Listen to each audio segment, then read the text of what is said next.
Welcome in to the Washed Up Walk-Ons podcast. This is what is this, Grant? The sadness recap? Sadcast. It's the sadcast? It's the pain and misery hour here at the Washed Up Walk-Ons Network. Be miserable with us. Maybe you're listening to this right now, like doing what I was doing yesterday, just taking a shower, all your clothes on, just sitting there for a little bit. Felt like I did that yesterday too. Nothing helps you cope better than some wet denim. That's what heals the soul. There was a lot of wet denim in Kinnick Stadium just because it just pissed rain. Seemingly perfectly 1 hour before kickoff, all the way through the game. So it was fun. I was thinking about as I was not at the game like you were. I was here in Dallas, Texas. I watched it in my living room, and it kind of reminded me of when we played Iowa State in, I'm going to say this is 2023. The game we lost? Yes. Pouring rain. 2022? I was there. Okay. I was there with my dad. I'm sitting in the end zone. No. Yes. 2022. Yes, it was. You're right. I remember sitting in the end zone just, for most of the game, it's raining. It's not great weather, but I'm still, I feel like I'm more than happy to be covered in rain this win. And I watch them kick a field goal we miss a field goal right in my face. And I'm sitting in the end zone as the ball just goes flying by me. I'm not behind the goalpost, by the way. This is well to the left of the goalpost. And the ball comes flying over me. And I just look over to my buddy and I just fall to my knees in the puddles, in all the rain, covered in whatever's going on. And some other guy just comes up to me, and this is the nicest thing an Iowa State fan has ever done for me. He just puts his arm on me. And he just offers me a hand to stand back up. He says, "Hey, man, you fought hard out there. You fought hard." And I thought about that moment. I was like, maybe somewhere out there's a young Iowa student who fell to his knees as Atticus Sappington made that field goal. And an Oregon fan maybe tried to pick him up and be nice, but that was what was on my mind. Fucking Atticus Sappington. What a name.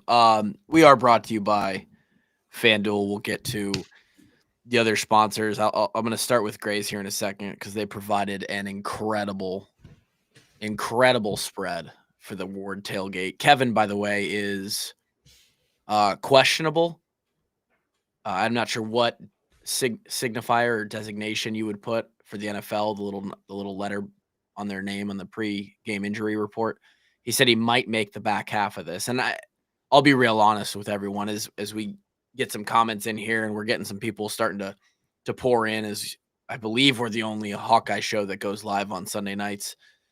We could at least lay claim to that one for now. A lot of hey, need some Hawkeye heart therapy. Help us through the misery. Hawks by a million still. I'm here. I'm hurt. I'm broken, but I'm here. Yeah, and that's all we want. Someone's got to do it. Someone's got a podcast. I want to approach this podcast in the form of a compliment sandwich. Are you familiar with, Grant? Yes. Go on. Or a criticism sandwich. Okay, sure. Yeah. Where I'd like to start positive, and then we'll get to the sad, depressing stuff in the middle, and then we'll end on some positive. Okay? That's how you when you're teaching like a young kid, it's a great way to approach them learning something when they did something wrong, right? Hey, love the way you flipped your hips there. You need to keep your eye on the ball a little bit more, but you're doing a great job, great effort, right? That kind of deal. So it's not going to be exactly the same, but I do want to start off with a lot of gratitude. A lot of appreciation for everybody in this chat right now, everybody listening. First of all, if you showed up, if you flipped this on a Monday, just God bless your soul. Monday morning, the playoff hopes are gone for the Iowa Hawkeyes. It's a long week of work. And you decided to flip on a recap of basically a buzzer beater loss in the biggest game in who knows how long. Continuing to welcome people in on the side here. Thank you guys for being here. We appreciate you being here. I appreciate everybody who listens and contributes to the numbies on a week like this. It's really easy to show up when things are going well, and things have been going well for a while for the Hawks, about a month, right? And we knew that this was probably going to go differently than the Wisconsin and Minnesota games. I know it feels right now like, man, and there's going to be a lot of this. It feels right now like, will we ever get out of this hole? Are we ever going to beat one of these teams in one of these big games? And I don't think anybody has answers right now. Obviously, the answer is yes. At some point, the Hawks are going to win a game. I do, as I preface this with this was our chance to get out of the losing streak against ranked teams. When people say that we've lost 11 or 12 straight to ranked teams, they're also just saying we've lost 11 straight games to teams that were favored over us. They're saying the same thing there. You're not quite getting across what people are getting across when they bring that up. And there's more context into that stat as well. But I want to stay in the good here. As Grant mentioned, me and Kevin, and almost 60 of our teammates from the 60 is pretty good. Insane, man. Holy cow. Almost 60 of our teammates from the 2015 team showed up and showed out for the reunion that they held for us on Friday night, which is really where I'm going to start, but the game as well on Saturday in the pouring rain. I'm talking they came from Texas, Cali, Florida, all over the place. Guys I haven't seen in literally a decade. And I could probably do an entire podcast just on the nostalgia and the memories that came flowing back. And for anyone who's had a similar situation, you're a little bit older, you've been out of college or out of high school, and you still have buddies from that time, and you get to hang out with them for the first time in years, maybe decades, and it all comes back to like it was just yesterday. Jaleel and I are on the field, and he puts his big-ass arm around me, and he goes, "You know what, Kluve? The crazy thing is, it feels like we were just out here, man." You kind of were. And it really did. It really did. My wife probably saw a side of me that she hasn't seen in maybe ever, because she wasn't really around me a lot when I was with these guys. And these are the only guys that I've ever been social around. So really, really cool. I'm wearing the cap. Hawkeye Legacy is is sort of the branding of what Ben Hansen, who we really do need to get on the show. He's a director of ops. Him and his staff put together an unbelievable, and they always do, every event that they put on for the former, the alumni of the football team. They do 3 or 4 or 5 events a year. Usually half of those are, some of the home games, and then they do some in the spring and summer. And the merch that they're hooking us up with, we got a sick bag with a rose on it, like because of the Rose Bowl team and all this stuff. The ease of like just everything, because guys are coming in from all over the place. They don't want to have to deal with like, hey, how do I get my ticket? You show up, they got a bag with your name on it, ready to go. We're in the north end zone for the reunion Friday night. Free drinks, free food, and just, they got the highlights of the 2015 season playing on the TVs in there, which just like sparks more conversation. We're sitting there watching old plays. It was great. Yeah. It was everything we needed it to be, and I didn't even need the football game. And the football game was, other than the result, it was icing on the cake because it was a really, really good game. Mm-hmm. And then, anyone you catch up with, you didn't expect to see, or anything you want to hear about? They send the RSVP list ahead of time, so days, weeks out, mm-hmm. who's signed up. So I had been anticipating a lot of the conversations. Well, Or is there someone maybe that's like, oh, I wouldn't expect like Kluver caught up with this guy. That's kind of a little random, maybe. Or like, No, oh, here's what this guy's up to. I wouldn't. Something juicy, maybe. Something No, I wouldn't say so. There was nothing crazy like that. I mean, I stood and talked to Anthony Gare and Jaleel and Desmond and Sean Draper and Tavon Smith for a good like 20, 25 minutes. There you go. They came up to studs. me, and those five were like boys in college, like closer than just teammates even, and kind of are involved now. Greg Mabin as well. And all of them came up to me. I congratulated Tavon on the podcast he's been doing. I was like, bro, it's so cool to see you, get on the mic. And I watched all the episodes of the first season, and he's like, dude, we're trying to you. And I was like, and then him and Mabin, they're like, Clue, we need to get on the pod, man. And I'm like, dude, let's go.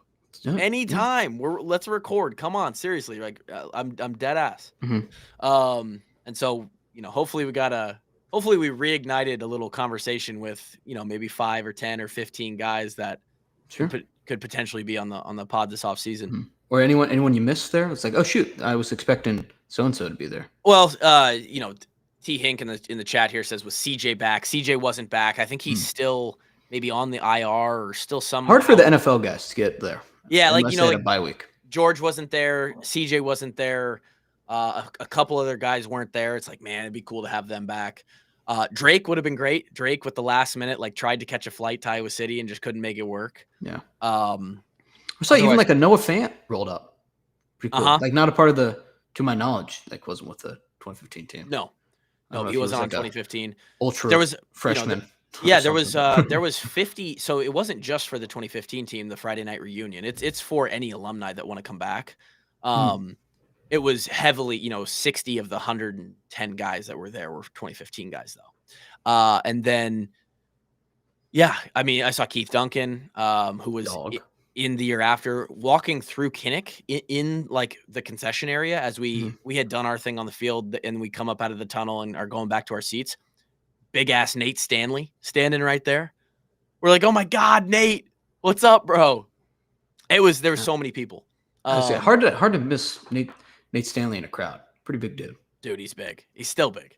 So that's honestly, like, I don't know if I really even, maybe I just wasn't dialed enough, or because I watched him what felt like for 8 years as the Iowa quarterback. But like now that, not that our quarterbacks aren't big people by any means, but like compared to Nate, I'm like, what's up with our size of our QBs? you run into Nate Stanley and you're like, that's a lineman that's lost weight. He's like God just like genetically created someone to do QB sneaks. Just 100%. And dude, if you put him out there, he still would. He's 6. He's all of 6'5". Well, how old is he? What is he like? He can't be. He would be 28, 29. He can't be that old. He probably has it in him. Like He's got it in. If QB goes down here in the NFL and someone's like, look, we just need you to just game manage. Yeah. All right, you can do this. I guarantee Nate can still rip it. But yeah, I don't want to talk too much. I didn't see Cans. Cans wasn't there. And LaShawn was there. The whole reunion is like everybody talking about their kids, and like it's all just a relatability thing about, dude, how's parenting for you? How much sleep you get? Like, well, like to an extent, yeah, you guys are all teammates, but there has to be some kind of friendship element that developed at some for point. Sure. Yeah. So it was crazy. I got there late because we had to drop the kids off in Marshalltown. We made a whole weekend out of it, and we got there about 6:30, and 6:30 to 8 o'clock, which is when it ended. Those 90 minutes, it felt like 20 minutes. And then so appreciate everybody on the staff and Ben and everybody involved in the organization that puts that on. That's to bring us back. They don't have to do that.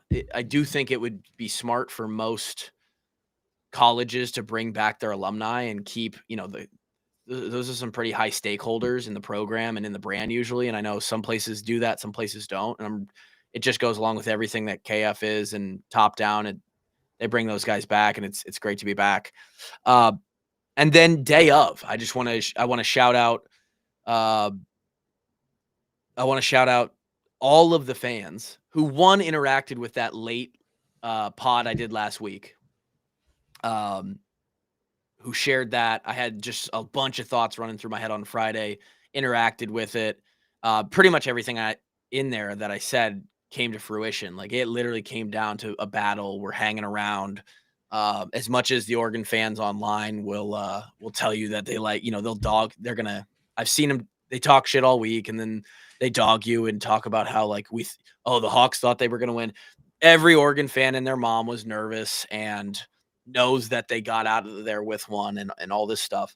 But they put a great game too, though. I mean, and honestly, they did. They put a fantastic game. We're going to get to that because I coming away from this game do not feel like, you can always play the ifs and ands and buts, we made a lot of mistakes.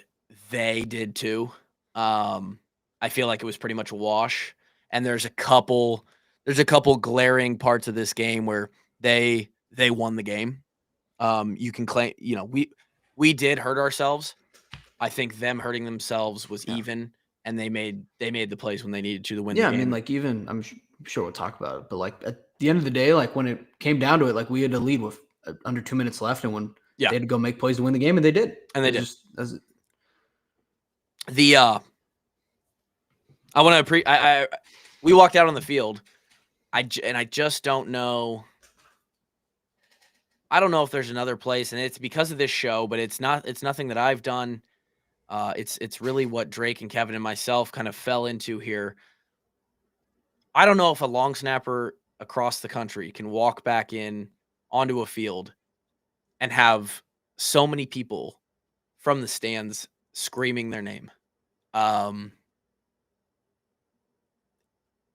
Waving our flag. Yeah. And it wasn't my intention to get emotional, but it's pretty fucking cool, man. Yeah, it's pretty cool. No, it's right. You're right to feel that way, man. It's totally normal. So that is that's nuts. I threw a flag to somebody after we were on the field. I took one out on the field, and I got it on the camera, and the pop we got, dude. It's like, the stadium didn't go nuts or anything, but when the camera panned across, they were cheering, and then the cheer got louder for the Hawks by a million flag, and Kevin had the Kirk's dogs on. That got a good pop. It's crazy, man. And so just a lot of gratitude. It's great. The Army's great. I mean, you can say a lot of things about, whoever people, anyone with a mic that participates in this, but you can't say anything about, hey, we got a loyal group that listens to this show. Yeah, they're insane. And then, you could really follow that up with probably, and I know some people might not be on that train, but the effort that the players gave was a lot. They put everything on the line for this, man. And these are tough games when you don't come out of there with the win. As much as this hurts for everybody on the outside, and it hurts, this one stinks. I cannot imagine what those guys on the inside feel. Unfortunately, I was a part of a couple of these games that, pure example, the 2015 team, every single guy, and we had the conversations the other day. It doesn't go away. We still think about those games. And this year, this team is going to think about probably not the Iowa State game. I don't think a lot of us felt like we deserved to win that one. We were in a spot where, like, hey, we played good football there. Although, a tipped pass, and it probably does go our way. This team is going to think a lot about the Indiana game and the Oregon game when they're fucking 35 years old.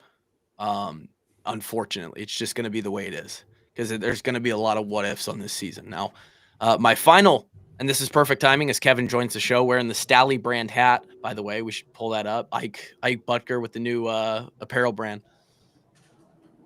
My final thank you on this compliment sandwich of a podcast is going to be to Grays. That'll kick off our first little sponsor read.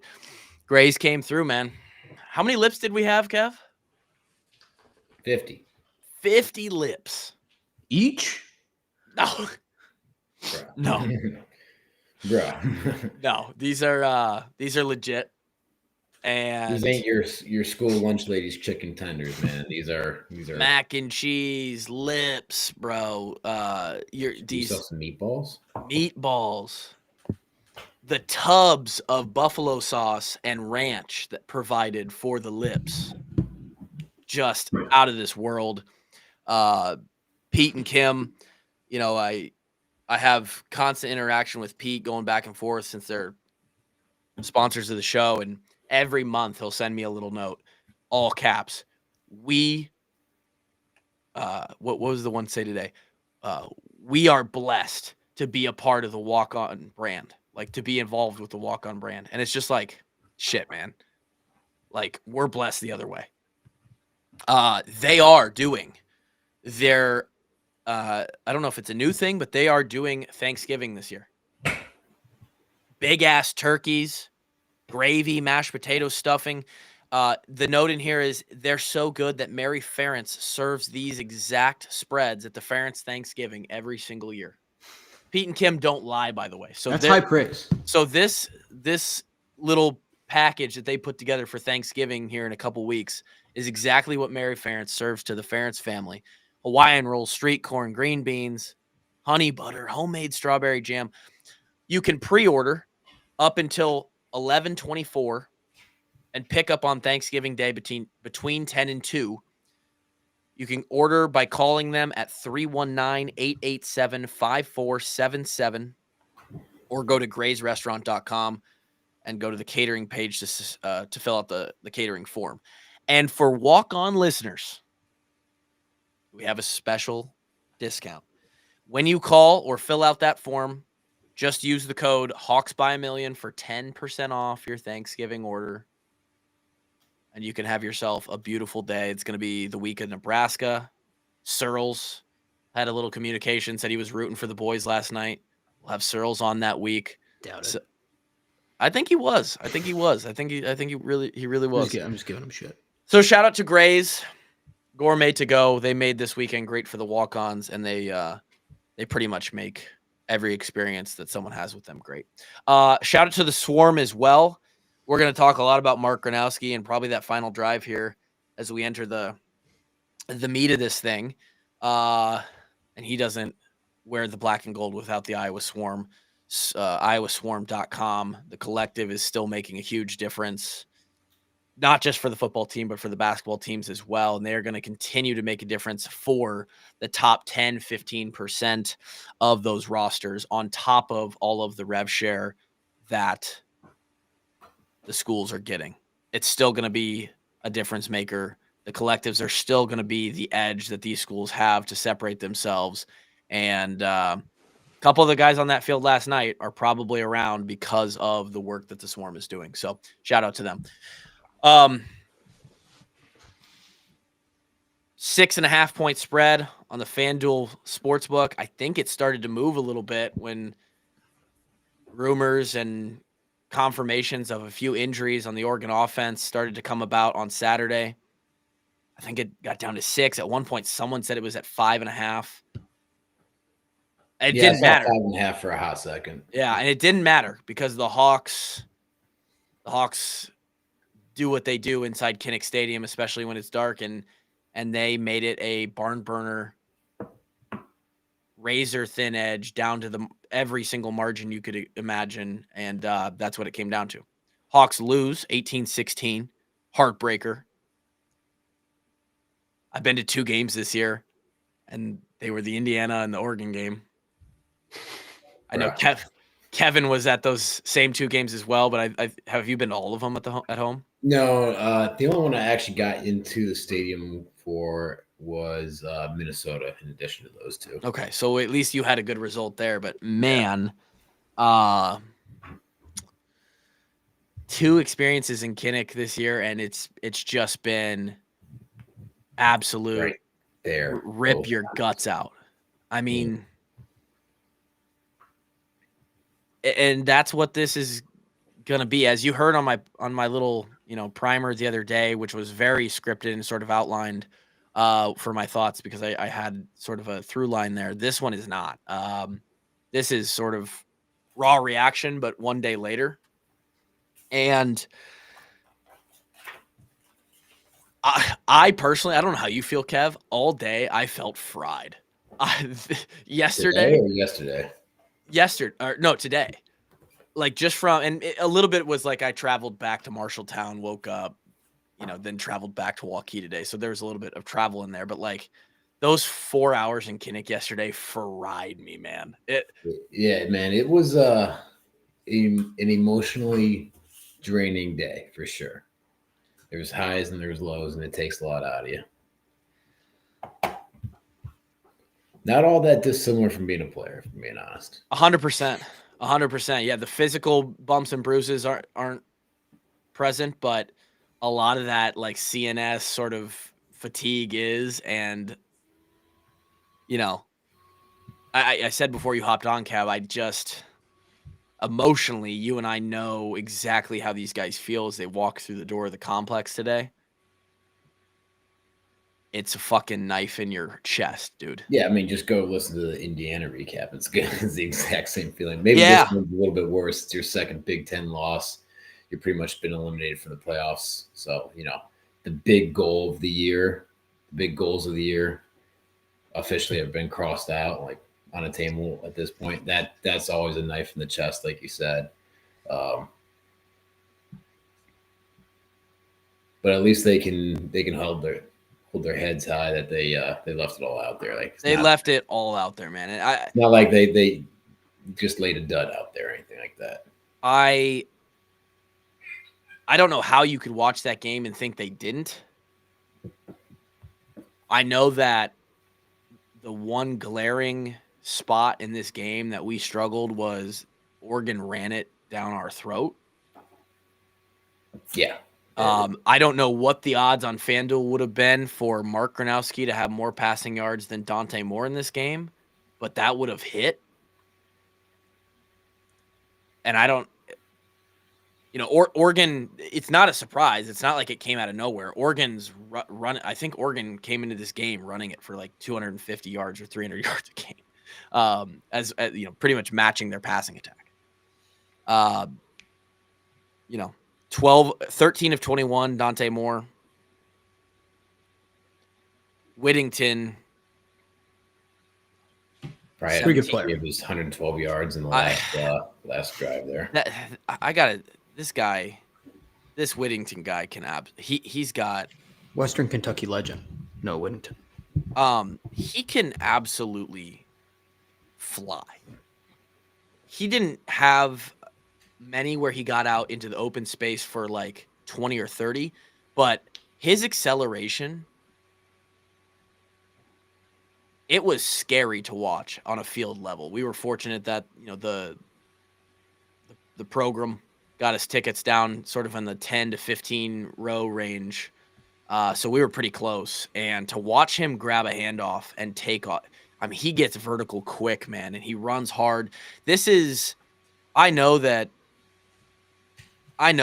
it's embarrassing almost for the Hawks to give up 261 yards. I mean, it's embarrassing.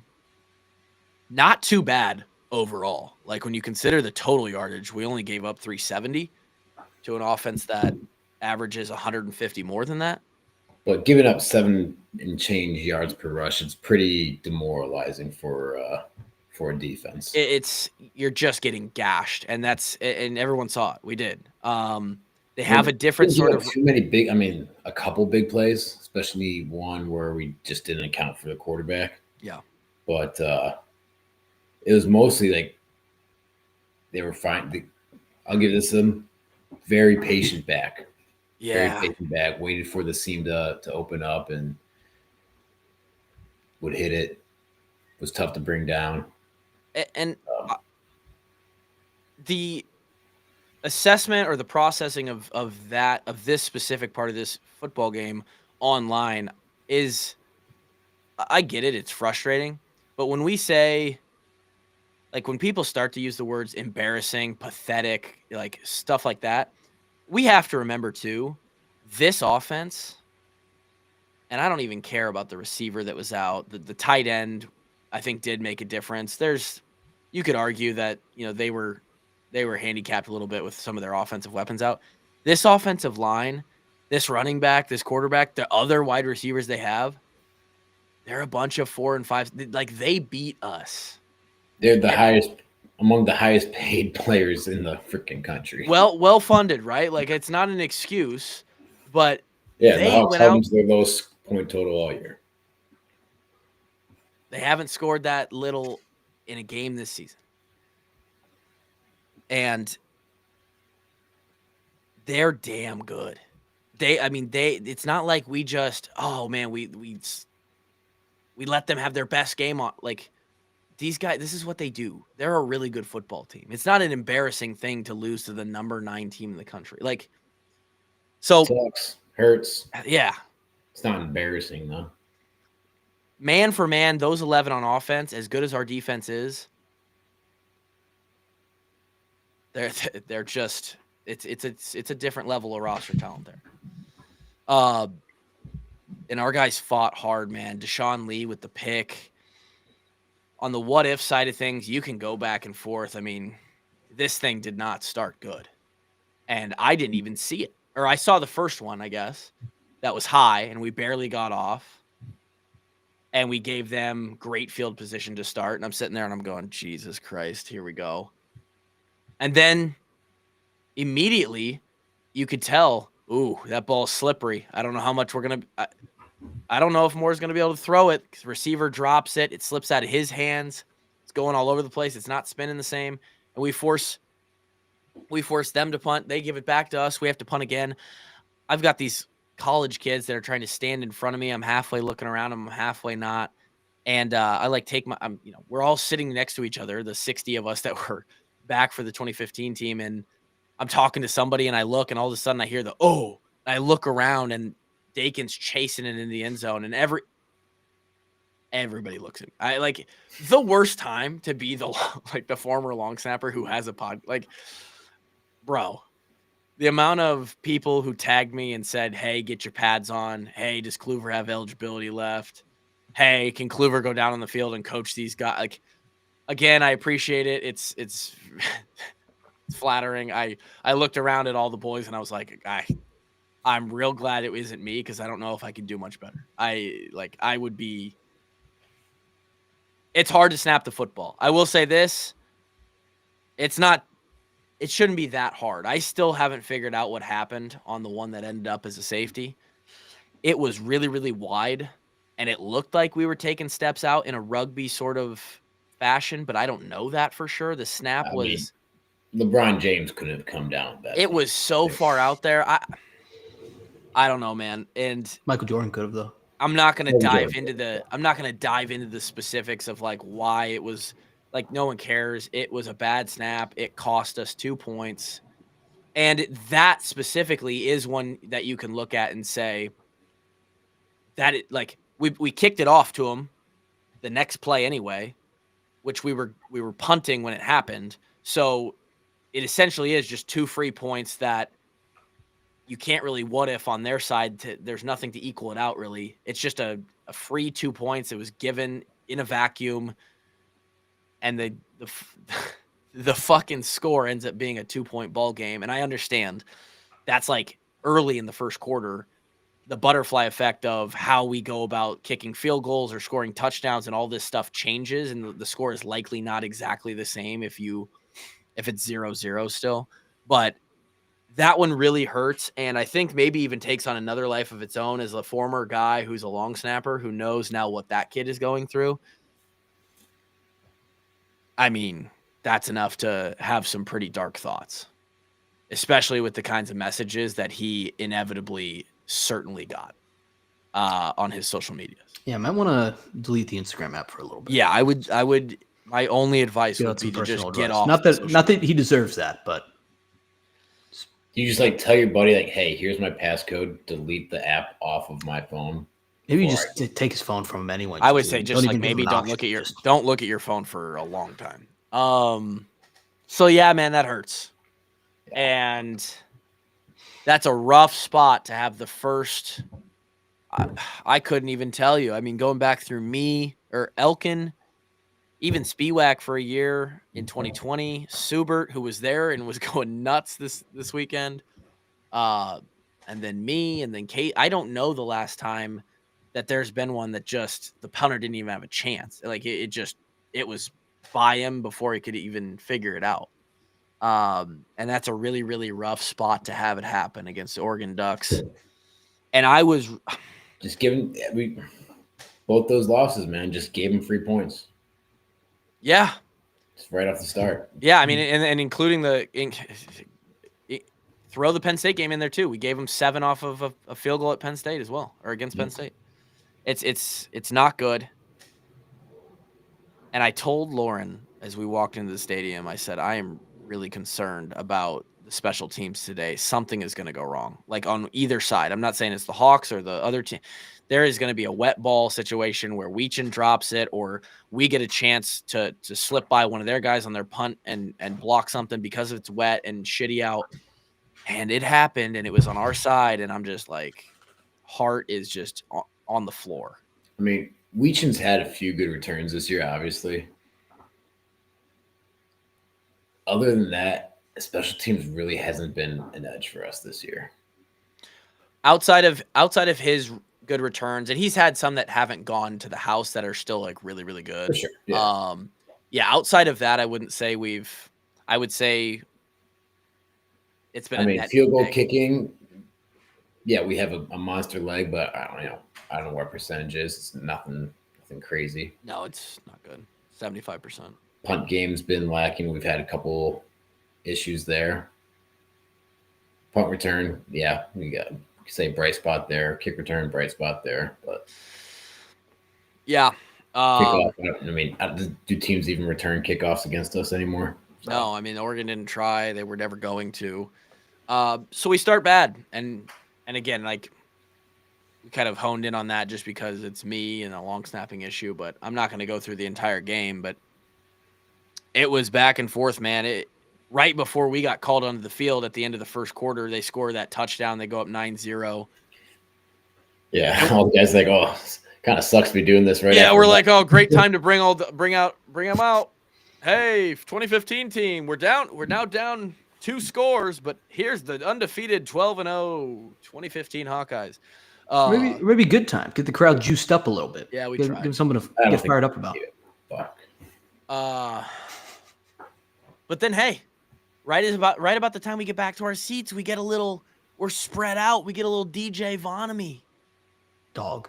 Little hezzy inside move, runs the out route, just enough pull on the guy who's guarding him, walks in the end zone. It's 9-7. Let's go Hawks. We're back in it. And we go, they grab a field goal before halftime. It's 12-7. And we're right where I was describing us the other day, right where Kevin, you, me, Grant, we sat here last week and we said, hey, you get them into the second half, you make it a little sticky, you make them think, oh, shit, we've played 30 minutes of football. We're not just going to run this team out of the building. And now it's a ball game. Now everyone plays a little bit tighter. And that's exactly what you got, man. They put together a really good first of all, Here's one of the spots where you what if, right? We put together a great drive. And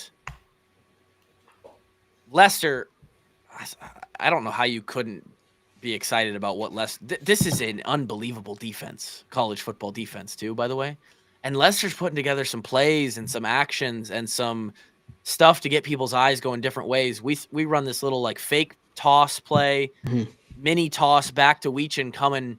It was a slick play. The corner makes an unbelievable fucking tackle. He doesn't make that play. It's at least a 10 to 15 yard game, might be a touchdown. He had a perfect scene to just run that thing, but the corner stayed really disciplined and made a great play on the ball. And this is a moment where you're like, oh my God, Weechin lost it on the fumble. Like we gave that to them. Like we fucked it away. I don't know, man. Guy came in flying, put his hat on the ball. You take a look at that guy, and it didn't really matter in the pass game because we weren't going to pass all over these guys anyway, but he's probably the best freshman cornerback in the country. I don't even think that's a question. Arguably an All-American regardless of class. This guy is insane, and he knifes in with no regard for his personal health. He is just knifing. It doesn't matter. He brings the absolute sauce and perfectly fits into Weechin. Balls out.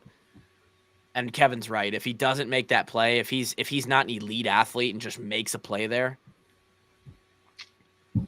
we might walk in. And even if we don't, first down, it's at least probably we're already in field goal range, and we might score a touchdown. 15-yard line at the time, I think, right? That's at least a 3. That's at least 3 right there, maybe 7.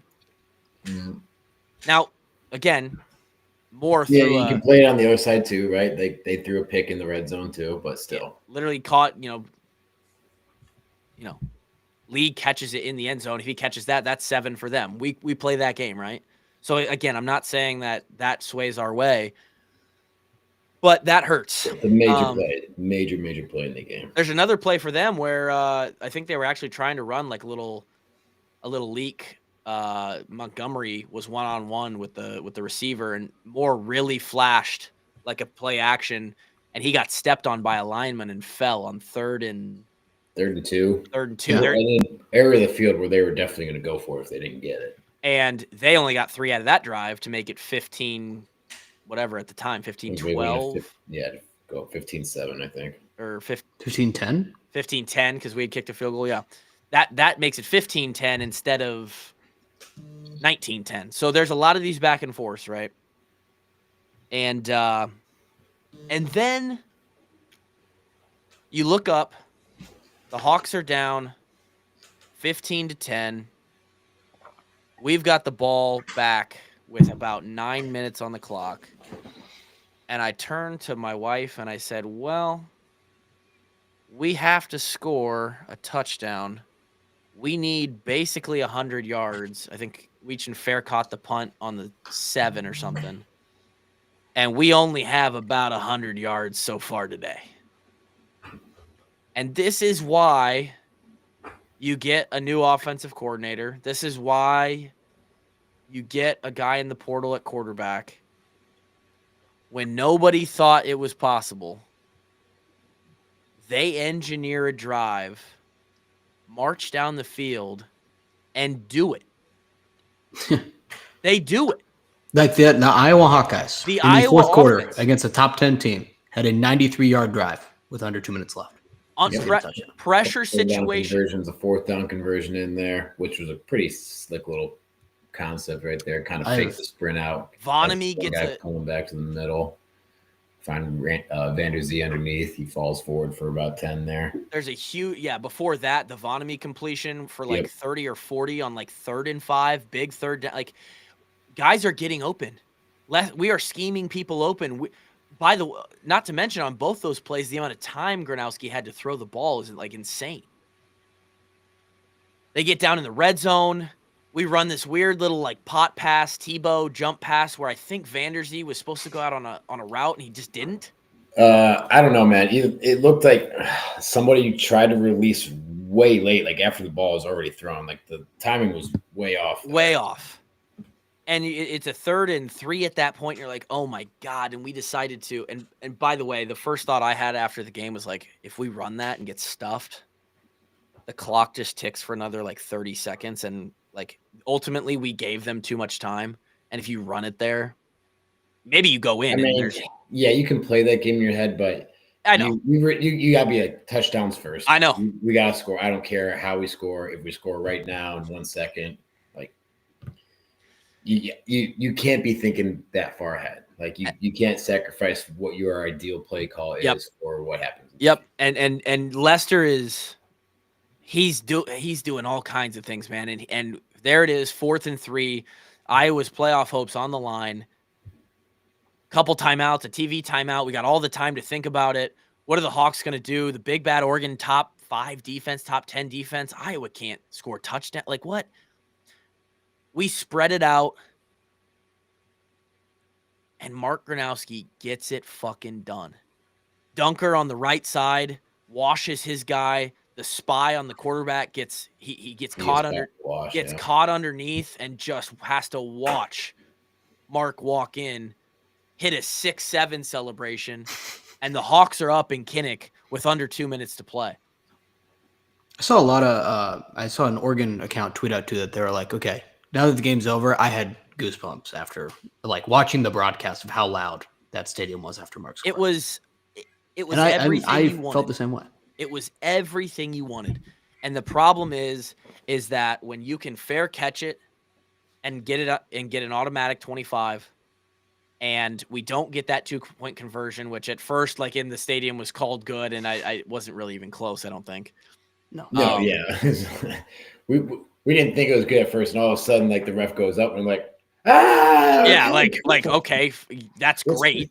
And that really, really matters too, because the difference between that's huge. Like you're talking about the difference of needing overtime versus 50-yard drive, or not even a 50-yard drive, needing a 35-yard drive versus a 75-yard drive. Well, no, because if we get 2 there, we're at what's this? Yeah, if we get 2, 3. Yeah, if we get 2, they can still kick it to go to overtime. But you're right, the game doesn't end. And so when you've got, it's just too much, man. Like, I understand the defense. We're so close. And there's one play specifically that they just had to pull out of their ass, and just athletes had to be athletes, and they were. But when you give them 25 to start, this is one of the best offenses in the country with some of the best skill players in the country, and they realistically need to get to the other 30. They need 45 yards with 2 minutes and 3 timeouts. That's all the time. 3 timeouts, time's really not an issue in that situation. At all. No. You just need to stop. And we did pretty well. We had them on their side of the 50-yard line with 30 seconds left, or like 40 seconds left. And Dante Moore, they throw a quick ball out, just a kind of a go route. Yeah, that's right at midfield with 23 seconds left. TJ Hall is all over his ass. No, I mean, you literally can't place the ball. It's the best throw I've seen this season. Perfect. There's nothing to say other than their guys made a great play. And so, yeah, and so this is where you look up. Parker's going to be like, there's nothing I can really tell you here. Like, this is where you look up and you're like, they beat us. Like, that is a play where you say they beat us. They beat us. Yeah. And it's ass. And it definitely sucks. It's the worst, but that's all I can say. Who knows what happens? I think that's a second or third down when they complete that. They still had, I think, a timeout and 2 downs. So they could, they really still only needed 20 yards. And Oregon can get 20 about as fast as you can fucking snap your fingers. I mean, I'm really happy it was wet, because the way they threw it, even when it was wet, when they wanted to, that could have been like that's a scary offense. And so, yeah, man, he kicks a pretty routine field goal for a college kicker. I saw some people in here saying like, oh, everyone was saying how we have the better kicker. And I think we do, but like, it doesn't really matter when you're only having to kick 40 yards. Like, and the kid had a 40 and a 46. This is on us for making fun of his name. I was going to say, I think we might need to It was on us. Self-reflection moment as podcasters. Stappington's name. Might have jinxed it a Kid knocks it through, and it's basically over at that point. The kickoff is not. You're just not going to really get anything out of that. They squib it. There's timing's off. There's no lateral opportunity. Like, it just is what it is. And it's 18-16, and before the Mark Gronowski touchdown, you just felt like, man, this is a spot where in the last few years, Iowa is just dead. They're dead in the water. They're not even here, first of all. They're not even down at the end zone. They don't make this drive. Is this the moment? Is this the moment where the offense, they find a way to win this football game? They find a way to get in the end zone, and they did it, and we still lose the game. And it's like, so this is something I was thinking about too. In terms of like, let's go 2005 to now. Like in terms of like the Iowa signature upset, there's been most of them. I feel like outside of Ohio State, we have the ball last. Because then like is that like kind of maybe a element of it that goes by? Because even think about like Penn State, what was that, like 2017, right? Like we give them like incredible touchdown, we go up, great moment, cloud 9, and then it's like, oh shoot, there's a minute 50 left. They got the ball. Or like even Iowa State 2 years ago, wherever, like we give them the ball back. I'm like, oh shoot, it's not even necessarily a crazy upset, but it's like, oh shoot, we're giving them the ball back with a minute 50 left. You're saying is there any examples of an upset where we finished the game on defense? Yeah, outside of Ohio State.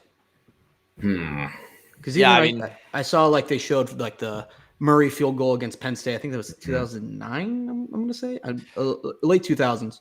I mean, there's games. Murray would have been 2008, and then 2009 we beat them at Penn State. I'm guessing. I think when we were on defense, okay, we finished that game out. Well, I know we were. Yeah, we were. We definitely were. There's examples out there, just not in the biggest games. We've definitely finished like games. Oh yeah, not yeah, for sure. We've definitely finished a bunch of games on. Oh yeah, I'm not saying like any game ever. I'm just saying against like Minnesota really good that one year. Is that 19 where we like sacked them 3 times to finish the game? They were They were like a number 10 team in the country at that point. Everyone's gonna sit there and go, oh yeah, Iowa can't beat the like the narrative is like this football team has taken, and again, I think Penn State, I was very close. Penn State feels exactly like Iowa does, by the way. Even not probably as bad because their playoff hopes were gone a long time ago, but they had Indiana. They had them. And you gotta shave your face. And Mendoza did the exact same thing that Dante Moore did. Don't worry, Kevin. We have not forgotten about the bet. By the way, it will be enforced. I'm sure you guys have seen the catch, but the throwing. Oh catch, my god! Talk about an RCH, man, dude. That's an unbelievable. Like what did? So I missed it. What did they call on the field? Did they call it a touchdown on the field? Called it good on the field. Called it good on the field. Some ref highlights going on out there. Refs get a lot of hate out there, but like sometimes they make incredible calls. Like, how do you see that in real time? Yeah, it's impossible. Anyway, it's, Indiana comes to town and we're right there. And unfortunately, this is going to be how a lot of the potential of this season is going to be looked at no matter what happens, which by the way, these boys can still win 3 games and a bowl game and finish with 10 wins, which is something that not a lot of teams do. So there's a lot out there. That's sort of where the focus goes if people are interested internally, like how do you lose that game and bounce back and now have to go play a tough one out west? Like there's levels of, hey, we're still fighting for a lot here. But a lot of this is going to be what if, man, like, and 100%. Regardless of the results, man, you can't say it hasn't been a fun year. And that's what I want to come back to on the back end of this sort of good, bad, good is Iowa football this year has given you every single thing you could have asked for. They've been in every game they've played. They've had the opportunity to win every single game down to the wire. Yes, they've given us the heartbreak, but there was a lot of, before this season, the whole thing was like, oh man, the 3 big dogs, we just have to show that we can compete with them. Like let's get one, and like the other, if we lose, they have to be competitive losses. Well, fuck, man, I don't know how much more competitive the losses can get, and I know that makes it worse because then you feel like you should be on the other side of it. But so, like, when you look at like past years, like, do you prefer? This is just a general fan base question. Would you rather go 10-2? Beating everyone you should have and getting blown out by like the 2 highly ranked teams that you played that year? Or would you rather go 9-3, 8-4, and you're right there versus, a couple top 10 teams in the country competing, It's a great question. What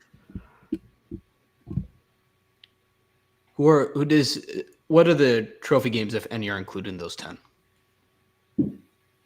Like, is one of those 2? Basically, I feel like I'm just comparing this year to like 2022 or something like that. Okay, I would take this year. 2022. I think you have to take this season. Well, actually, did we go to the Big Ten championship in 2022? No, we went in 21 and 23. Okay, so compared to 22, this is way better because that's when we lost to like Illinois, like 9-6 or something, right? And I'm thinking about the year where we had a damn good year, but like we got blown out by Ohio State and Michigan. Or just compare it to, like, say this year, you run the exact same thing out and we lose to Indiana and Oregon, but they're like 3 or 4 touchdown losses in Kinnick and we win every other game. And you're like, yeah, yeah, I mean, we're good, but we can't compete with the big dogs. But you're good, but you're our good, but record isn't as good, but we're right. damn competitive with everyone. I'm taking this year every time, and well, that's what's weird about this season too is that I don't know how you look at the product on the field this year and like compared to last year and be like, oh, we're not moving in a positive direction. But I think we were also 6-3 at this point last year too. But the team does feel so much better. And like you were talking about earlier, it's like I don't know how you're not excited about like what Tim Lester's growing up as he's getting better talent. He just got a 4-star quarterback this weekend. We just flipped a guy from Boise State to There's some young talent on this team. There's a bunch of young talent. I mean, Grant with the tweet buying stock in Vonamy, as you should, and a lot of other. I mean, like the way when's the last time you saw against a top 10 defense how open Vonamy and it got to be to the point where it was a little bit broken. You know, there was some rerouting and sitting down in the gap, but how open on that final drive Vonamy ended up being, and Reese Vandersea ended up being. Like, we are against a good ass defense in the passing game. Like what Lester kept us in that ball game, boys. Even just the touchdown to Vonamy, the first one, like early in the second quarter or in the middle of the second quarter. Unbelievable, just like little things, little steps here and there to get the defense looking the other way, and like it just. So here's an offense question though, just while we're talking about it's getting asked a lot. Obviously, injury likely plays a factor in it, but a lot of people are asking for more reps from Jazz. Like, and I think when he's out there, I think he does look good. But do you think? Yeah. I'm not saying we have to take I don't want reps taken away from Kamari by any means. I think he's having a great season. But is there kind of a factor you think going in right now where Jazz doesn't get as many reps, or do you have any opinion on that? My only guess would be that they like the Jazz is not our shifty runner. Sure. Right?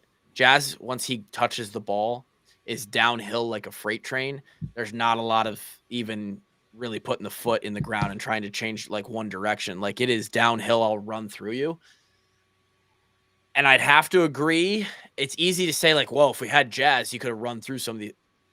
I like the shiftiness and the ability to kind of be squirmy. And the guys we had in the game playing had more of that because Oregon's defensive front is just like you have to sort of match athlete with athlete there. And we clearly weren't overpowering them. We weren't running it down their throat. We weren't going to just power game this thing like we did against Wisconsin and Minnesota.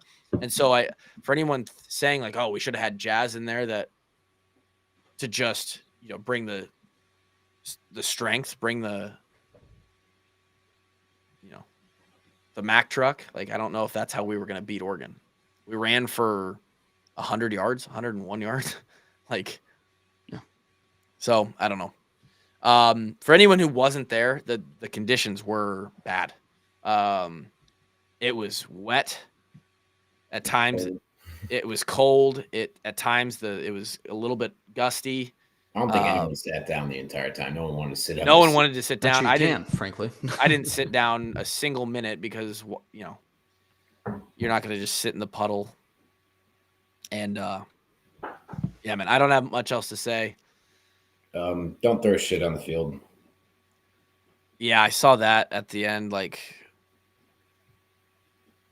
let's be better than that. Yeah, I mean, feel like.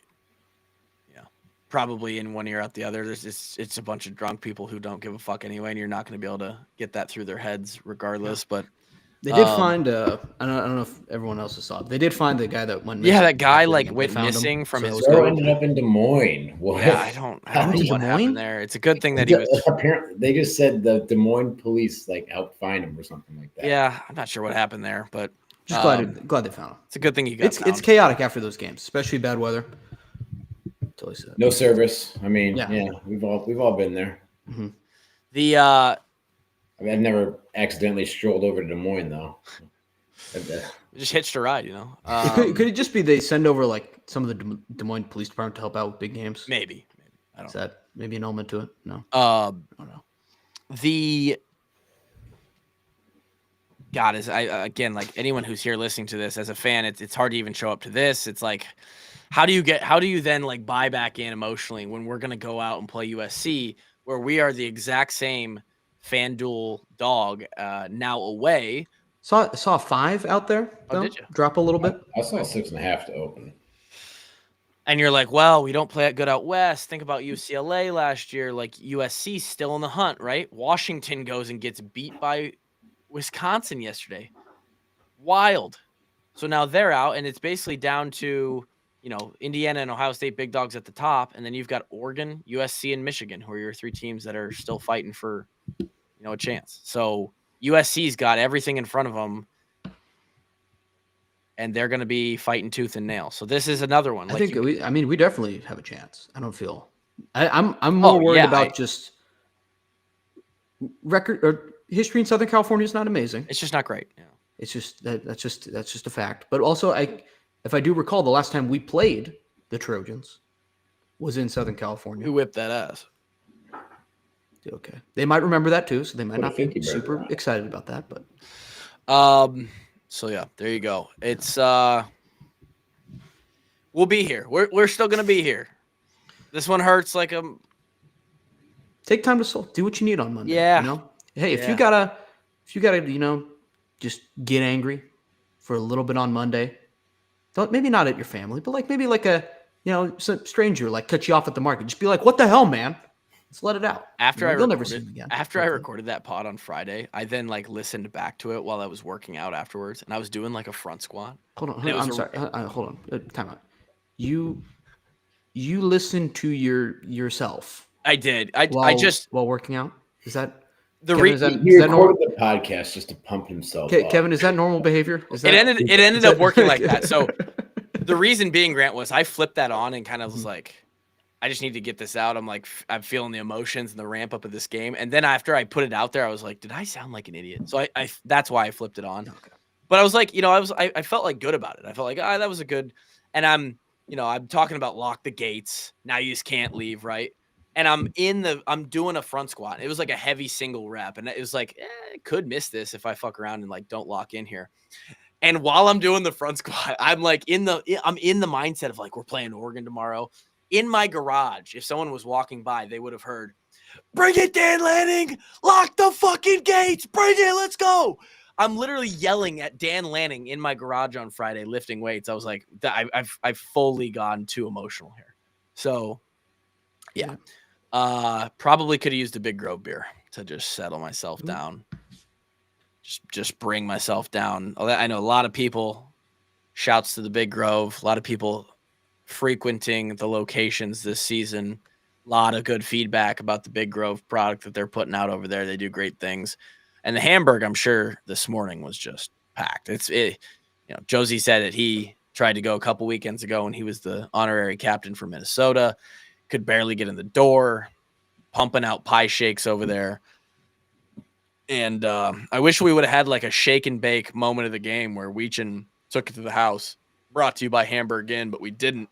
Oregon's they've got an interest. They don't punt a lot for one, and they've got an interesting little. They ran out in a punt formation that I've never seen before. There was no one around the long snapper. Yeah, they were all spread out wide. Yeah, not only that, but I think we were trying to come after it a little bit, and we left a numbers disadvantage out on the edge. Where if they would have just thrown it to a guy, they had numbers. I was a little worried because they've tried to fake it too earlier this year where the punter just kind of watches, and if everybody turns and runs, he'll just go. So they're not – it's Dan Lanning. He ain't scared to do shit.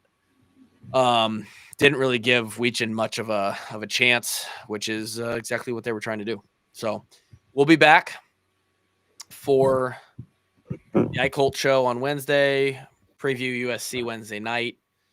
If you're on the Patreon, patreon.com/washedupwalkons for the taglines. And we'll be back with Coach Lima, a little 5-10-5 show this week. We appreciate you guys being here. Stick with us. Stick with this team. They deserve it. They've put on a show every time out this year. And there's more shows to be had. So we'll see you next time. Peace.